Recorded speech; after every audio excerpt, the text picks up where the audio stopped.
All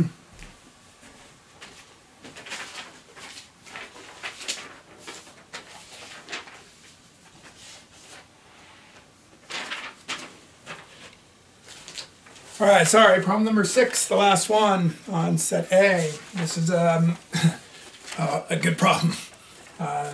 Probably the hardest series probably seen so far. Different, I don't know how hard, just very, very different. So they gave me this function and the series representation for it, so like they already did the work for me in that thing. And then the first question said find the derivative at 0 and the second derivative at 0, and then determine whether there's a minimum or maximum there. So here's my function. So to find the derivative and the second derivative, I just did it term by term, pretty easy. Just take the derivative of this. That one's gone, that power drops, negative 2x over 3 factorial, that power drops, 4x cubed over 5 factorial, so on. Then do it again for the second derivative. That power's gone, so you get negative 2 over 3 factorial, drops, 12x squared, drops, 30x to the fourth, so on. So those are the two derivatives. Pretty straightforward there, not much to do. And then wanted to evaluate it at 0, both of them. So you put 0 into this, every term's got an x in it, so they're all gone, so you got a 0. And this one, all these have x's in them, so they're gone, but that doesn't. So f double prime of 0 is negative 2 over 3 factorial, which reduces to negative 1/3. And they said, is there a minimum or maximum or neither at 0? So the first thing was, well, the derivative at 0 was 0, so that means it's a critical point. So now I have to determine if it's a positive, or if it's a minimum or maximum. I can't do the first derivative test, because remember, on the first derivative test, I got to put a negative number into this, but I don't know. You know, there's so much going on with the alternating this and that. Maybe I could figure that out. Actually, now that I think about it, it wouldn't be too bad. Because negative, x's, positive, yeah, everything's going to be positive. So I guess that would work, right? Positive, and then we're all positive. Yeah, that's a little bit trickier because of the alternating terms. So I'm not sure, but I don't need that anyway because I've done the second derivative, right? If the second derivative is negative 1/3, remember that second derivative test is a handy little test if you have it. Since the second derivative is negative, that means my graph is concave down, which means I have a maximum point. So there's a maximum point at 0.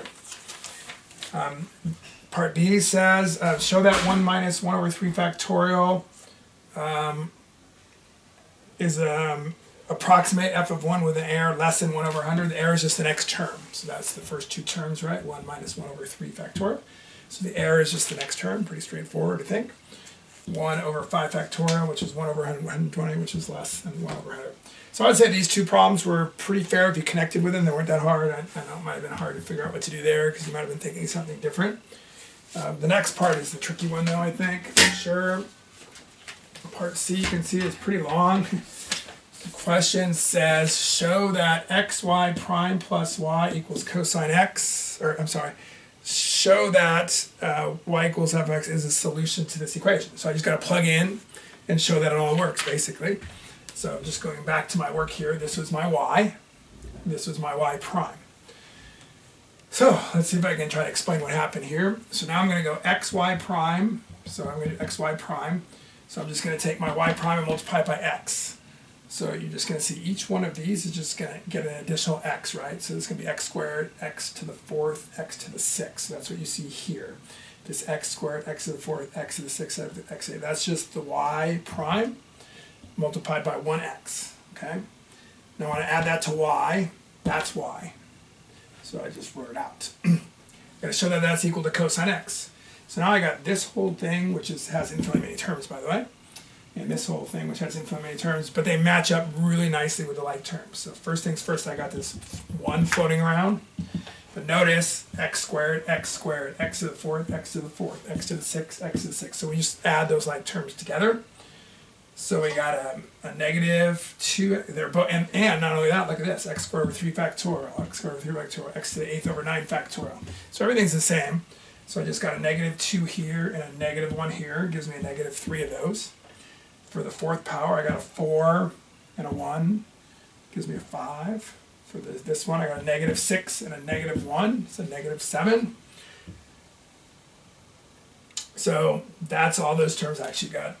Dot, dot, dot there. And then we could just do a little simplifying because there's a 3 factorial and a 3, a 5 factorial and a 5, a 7 factorial and a 7, so on. So the big chunk, the biggest number there is just going to be gone. So that 3 factorial is going to reduce with that, just be a 2 factorial. 5 factorial is going to reduce with that. It's going to be a 4 factorial and so on. So you wind up getting 1 minus x squared over 2 factorial plus x to the fourth over 4 factorial minus x is 6 over 6 factorial plus dot dot dot. At that point, hopefully you remember, that is cosine x. There's not really anything you have to do, just put a check mark there, but that is the series representation for cosine x. The one you probably should remember, I think we've talked about that one a little bit.